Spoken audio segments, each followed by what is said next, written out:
Hello everyone, I'm Alex Dykes, and today we're taking a look at the all-new for 2014 Toyota Corolla. Now this is arguably Toyota's most important product in the United States, and they expect to sell over 330,000 of these in the 2014 calendar year. Let's hop in and take a look. Toyota decided to design two completely different front ends for the Corolla.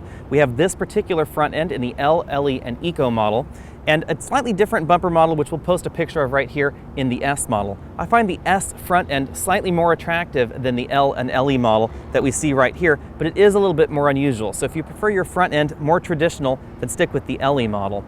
The LE and the S model are expected to account for 80% of the market share in Corolla models, split approximately evenly, with the base L model and the LE Eco model accounting for less than 10% each. So we're not going to spend too much time focusing on that base L model or the LE Eco model as a result. New for 2014 is a standard LED headlamp module in all models of Corolla, and that's including that base L model. That really is a breakthrough not just in the economy segment, but in any mass market segment period, because this will be the highest volume headlamp in the world that uses LED beams for its low beam. Now the high beams are still traditional halogen beams in here, but it's still a huge deal because up until this point, LED headlamps were really the exclusive purview of EVs, hybrid vehicles, or extraordinarily expensive luxury vehicles, and now you can find it right here on a Corolla. The Corolla has grown about 3 inches for the 2014 model year over the 2013 model, and a lot of that is right back here in this rear door. It means that the rear door is a little bit better proportioned in relation to the vehicle than it was in the 2013 model year. We also have pull handles, which is something that I prefer in a car over the lift-up handles on doors. I find these are a lot easier to use, and you end up scraping up the car just a little bit less. We have keyless entry and keyless go as optional in certain models of the Corolla for 2014, and if you opt for the S trim, you get integrated LED turn signals right here in the side view mirrors. Overall, I find the style of the 2014 Corolla elegant and restrained, definitely not as exciting as certain other entries in this segment. For me, I think the Kia Forte is just a little bit more attractive on the side as well as the front. Out back, we have an all-new design language for the 2014 Corolla with tail lamps that wrap from the body onto the trunk lid. I think that's a very good look, and it kind of reminds me of the 2013 Honda Civic, because that was one of the major changes for the Civic between 2012 and 2013 was the inclusion of these tail lamp modules in the trunk lid. It makes the rear end of the car look an awful lot more elegant and more luxurious than a cheap economy box, which doesn't have anything going on right here on the trunk lid. Depending on the model of Corolla you can get an optional backup camera, and you can have a trunk button right here, trunk release button on the outside of the car that will operate if the car is either unlocked or if you have that keyless entry system installed in the car. Our particular model, being a regular base LE model, does not have that option, so you do have to use the remote or the key to gain entry to the trunk. Down here we have a single exhaust tip, then we have sort of a almost faux carbon fiber trim strip going across the bottom of the car right here. L, LE, and S models get a 1.8 liter, 132 horsepower 4-cylinder engine. It produces 128 pound-feet of torque. If you opt for the LE Eco model, then you get the same engine fitted with Toyota's new variable valve lift system. It actually allows the intake valves to operate as a throttle body for the engine. It produces 140 horsepower, but torque drops slightly to 126. If you opt for the base L model, you get a 4-speed automatic transmission or a 6-speed manual. The other models all come with a standard CVT transmission, which is brand new for the North American market, and the S model can also be equipped with that same 6-speed manual transmission. The vast majority of the Corollas sold in America will have that CVT, so they'll be getting 29 miles per gallon in the city and 37 on the highway. If you opt for the LE Eco model, then that raises things up to 30 miles per gallon in the city and 42 on the highway. Front seat comfort is fairly average for the compact segment. We have a seat that adjusts manually forward and backward via this lever right here, up and down via this lever right here, and then reclines via this one over here. We don't have a power adjustable seat available in any model of the Corolla, so that is something to keep in mind because you will find it on some of the competition. We do have a tilt telescoping steering column with a decent range of motion. If you opt for the S model, we do get more aggressively bolstered seat bottom cushions and seat back cushions, but no model of Corolla has a power adjustable lumbar support or any adjustable lumbar support whatsoever. Overall, I find the lumbar support in this seat to be about middle of the pack. It is a bit more aggressive in the Honda Civic, although the Civic is not adjustable either. 2014 brings 5 more inches of rear legroom to the Corolla versus the 2013 model year. That's an enormous improvement, and it now makes the Corolla incredibly competitive in this segment. More rear legroom back here than just about every other entry that I can think of. If I sit back in the seat, you'll also notice that these seat bottom cushions have been lengthened to make these rear seats more comfortable for adults, and they're also a little bit higher off the floor than they were before. This front seat's adjusted for me at 6 feet tall. I have probably about 6 or 7 inches of legroom left back here. This is more legroom than you'd find in many mid-size sedans, definitely more than something like a Ford Fusion. If I move over to this middle seat, the middle seat is a little bit higher off the ground, and my hair is touching the ceiling, so that is something to keep in mind if you routinely carry larger passengers.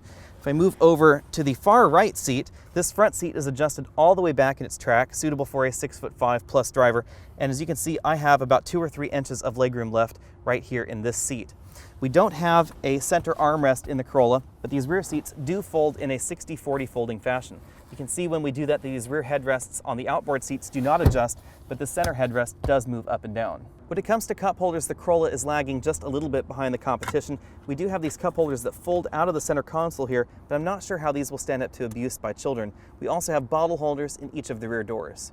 Let's take a look at the interior in the Corolla. Remember that we are in the LE model, and so there are some slight model differences to keep in mind. Over here we have a height adjustable seatbelt that is standard on all models of the Corolla. And if we look up on the ceiling, we have a new knit ceiling fabric that is also standard on all Corolla models. Going over to the doors, you'll find an attractive two-tone color scheme in our particular Corolla. There are several different interior shades that is a little bit unique in this segment. There are about 5 different color combinations you can have. The doors are all hard plastic, but if we move on over to the dashboard, we'll find an array of soft touch plastics going on from the soft touch upper to a soft touch lower in this two-tone section right here. Our particular model has an amber trim strip right across the top. There's also a red strip as well as a blue strip depending on which model you're in. Over here we have our clock high up in the dashboard, and we have our 6.1-inch touchscreen lower in the dashboard. The touchscreen is not standard on all models of Corolla, but you will find it on most models on the dealer lot. Down here we have a manual climate control. There's also a single zone automatic climate control available. Moving over to there, you'll see the auxiliary input right here, as well as a 12-volt power outlet over there. The shifter is essentially the same in all models of the Corolla. Our particular model is an LE model, so we have S and B rather than the manual mode that you'll find in the S version of the Corolla. In Corolla Eco models, you'll have an Eco button over here, and in S models, you'll have a Sport button. We have 2 large cup holders. This little center divider is adjustable. Easy to fit large sodas in there. We have a center console that is not as flimsy as it is in certain other vehicles in the compact sedan segment. We have a 2-stage divider there and a fairly decent cubby. LE and Eco models get this 3-dial instrument cluster, while S models get a different 4-dial instrument cluster with a LCD right in the middle. If we move out, you'll see this new steering wheel that Toyota has been spreading across the lineup. We saw it first in that new Toyota RAV4, and it's now right here in the LE model as well. If you opt for the S model, this does become leather wrapped and does become an awful lot nicer to hold. Our particular model has the urethane wheel. Over here we have our radio controls, volume up and down, forward, backward, etc. We have a mode button over here, back button. On this side of the steering wheel we have a display button which controls that little trip computer that's right there in the speedometer, phone, hang up, as well as the voice command button right there. Cruise control remains on a stalk on the steering wheel. Moving over to this side, we'll find our headlamp controls as well as our power mirrors. It's now time for our exclusive Trunk Comfort Index. Opening the trunk of the Corolla, you'll find an opening that is fairly decently sized for this particular class. Now, the trunk lid on the Corolla is not terribly deep because this glass in the back of the Corolla goes quite far towards the rear end of the vehicle, meaning that the opening is fairly tall but not fairly deep. Back here we have a roller bag. This is the largest roller bag you can carry on a domestic flight. As you can see, you can fit quite a number of them in the trunk, along with a decent number of journalists. The trunk has grown for the 2014 model year Corolla, although one thing I'd like to point out is that in something like a Nissan Sentra, you can actually stand this bag up in the trunk long ways, meaning that you can put an awful lot more luggage in that Sentra, even though the trunks are really not terribly far apart. We also do not have a handle to help close the trunk lid, so overall our Corolla scores about 7 out of 10 possible points in our exclusive Trunk Comfort Index. Not every model of Corolla comes standard with the 6.1-inch touchscreen. However, almost every model of Corolla that you'll find on dealer lots will have this system. Pretty much the only one that doesn't is that base L model. The system is very familiar to you if you've used any of Toyota's recent products in the past, but there are some important differences. First off, we have this new home screen here, which is divided into either 2 or 3 quadrants. It's your choice. You can click this little gear icon and choose how you want that home screen to be set over there in the General tab. But by default, we have these 3 quadrants in this home screen. Over here we have our entertainment, we have our weather down below, and then we have our navigation over here if you opt for the optional navigation software. Over here in the audio tab, We have direct access buttons to our different audio sources, AM, FM, CD, USB, Bluetooth audio, etc. You can now swipe screen across to find iHeartRadio and Pandora app integration with your supported smartphone. Over here on the apps page, you'll find navigation as an app. It's kind of an interesting change. We'll have our eco screen, which is fairly familiar. It's the usual Toyota fuel economy screen. We also have our past record every time you've been in different trips in the car. We can hit the back button over there in the corner if it will let me. We have our audio app, takes us back to there, back to the app screen. Phone's an app, traffic is an app, weather is an app. Traffic and weather are now delivered by HD information services as default. However, if you're in an area where you don't have HD radio, then it will opt to use your smartphone device. You can use the Entune app on your Android. We have an Android device paired with this particular vehicle, or an iPhone device, and then get that weather via the free Entune app. This is where you'll also find OpenTable, Bing, Pandora, Saved Destinations, iHeartRadio, Movie Tickets, Facebook Places. Facebook Places is part of the new package. We now have Yelp, sports stock information, and fuel prices. All this information is delivered via your smartphone app, so you do have to have that Entune account, although Toyota no longer charges for the Entune service. That is an important change. You can also access the phone by this direct access button right over here, and we do have the ability to do voice text messaging with this system. The system now also is capable of learning your voice, so you can go in the home button or any of the other methods of getting back to the settings, and then you can go to the voice setting, and then you can have the system learn your particular inflections to improve its voice recognition ability. Over here we'll find our micro SD card beneath this little flap right here. That's for our mapping database. We have track up and down buttons. They also work as seek buttons. Tune and scroll buttons in the system are always available to tune or scroll via your track. So right now you can see we're in XM, so you can always tune via that button there. That is an easy way to tune your radio stations, a lot easier than certain other systems. The system overall is very snappy. If we go back to our mapping system here, you'll see that the maps are now a little bit speedier than they were in the past, and that's because they're all stored there on flash disks. So zooming in and out is very quick and easy in this system compared to the older Toyota hard drive based systems. The information on the screen is also very clear, and we now have traffic information on this map as well. Destination entry can be done via either the natural voice commands or via the manual entry method here. The entry is fairly speedy, so if we're going to enter one here so you can see. Right there, and Main Street, for instance, right there.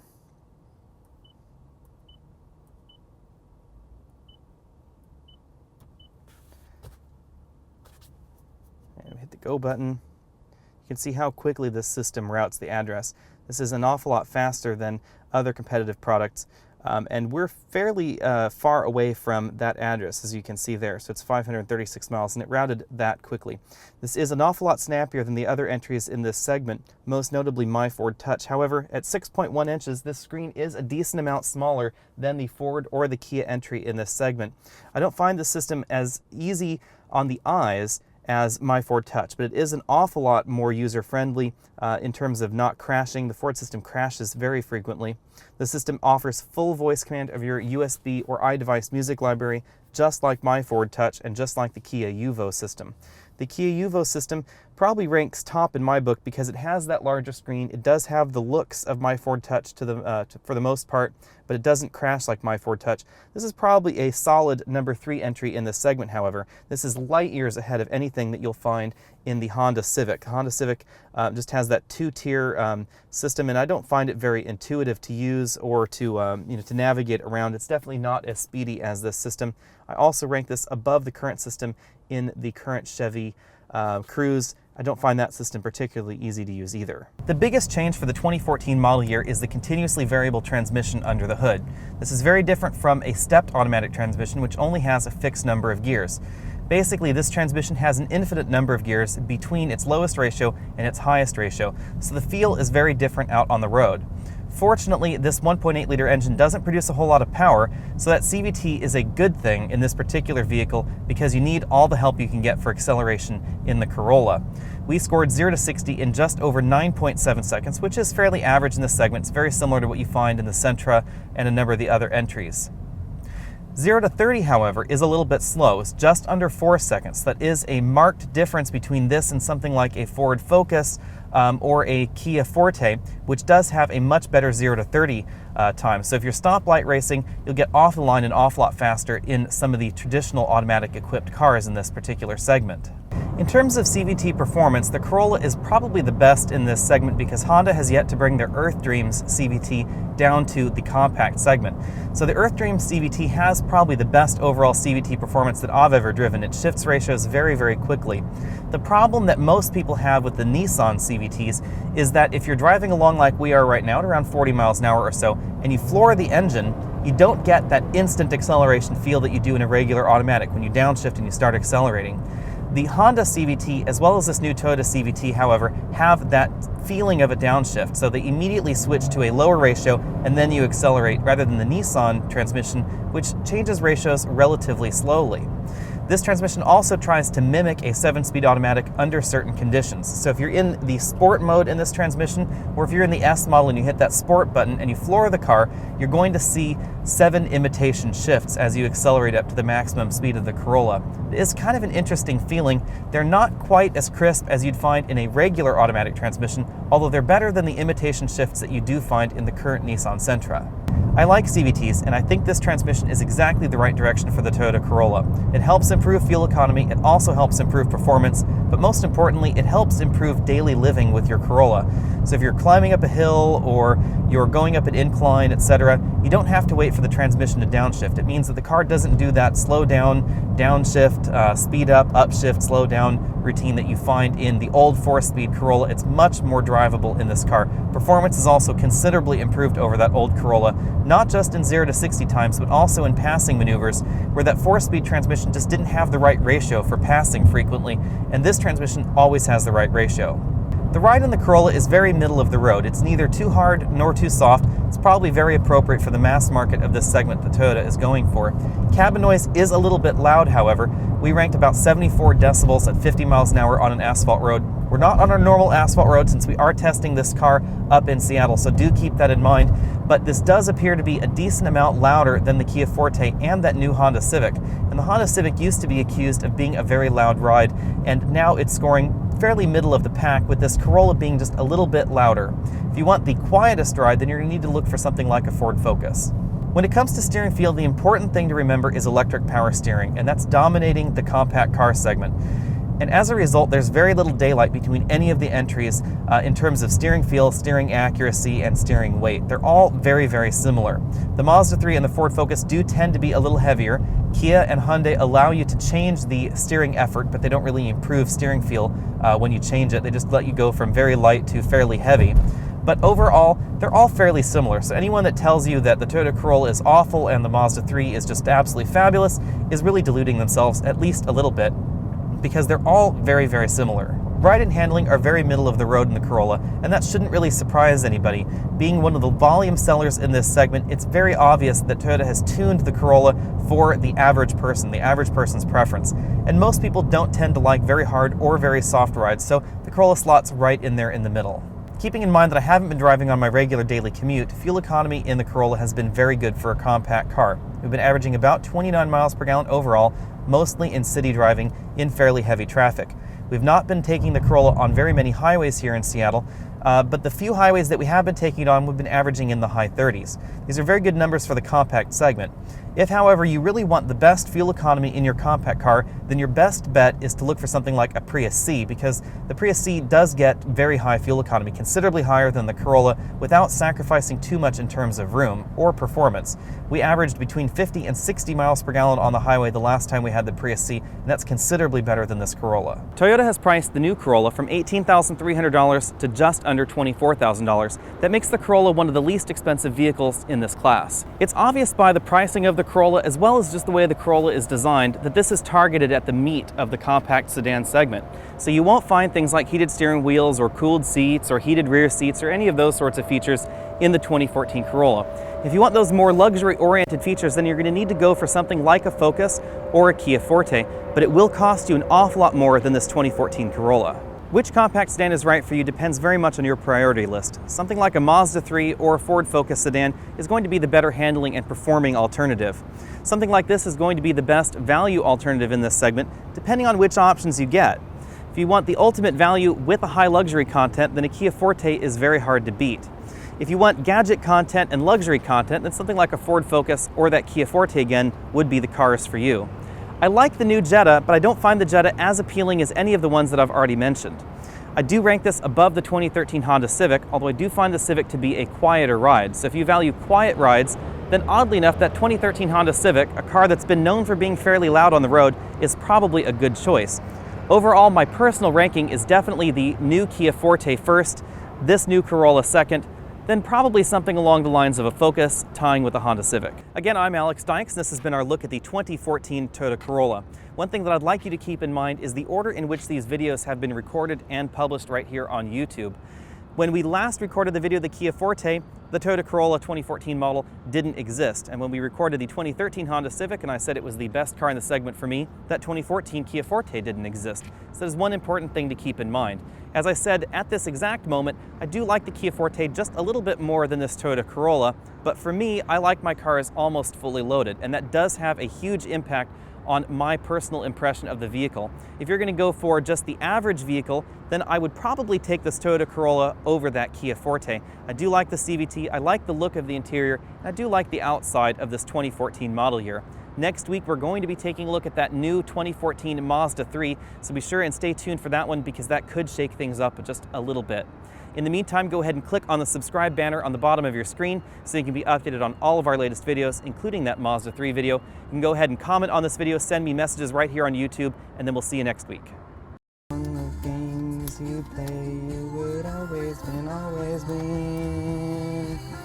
Set fire to the rain.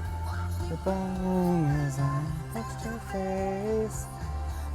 And in the troubles I heard you screaming out your name.